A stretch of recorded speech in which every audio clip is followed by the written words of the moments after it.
কোন নবীর গোলামিতে তোমার কলিজায় আগুন লাগে? যে নবী চাইলে সৃষ্টির শ্রেষ্ঠ বাদশা হয়ে থাকতে পারতেন, দিনের পর দিন না খেয়ে থাকছেন। যে নবী চাইলে উহুদ পাহাড় স্বর্ণ হইয়া নবীর পিছে পিছে ঘুরত, আমার ওই নবী দিন দিন না খায়া পেটের ক্ষুধা নিয়া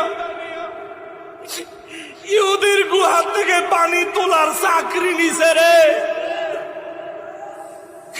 যারে না বানাইলে আল্লাহ কিচ্ছু বানাইতো না। ওই নবী ইহুদির গুহা থেকে এক বালতি, দুই বালতি, তৃতীয় বালতি পানি টান দেওয়ার সময় রশি ছিঁড়ে বালতি ভিতরে পড়ে গেছে। ইহুদি আইসা রহমাতুল্লিল আলামিন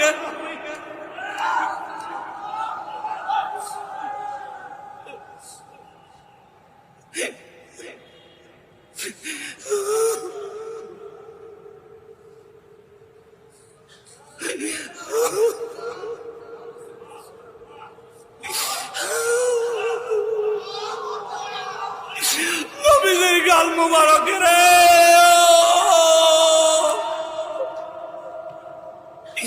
যে চেহারা মুবারকের জীবনে মশা বসে নাই,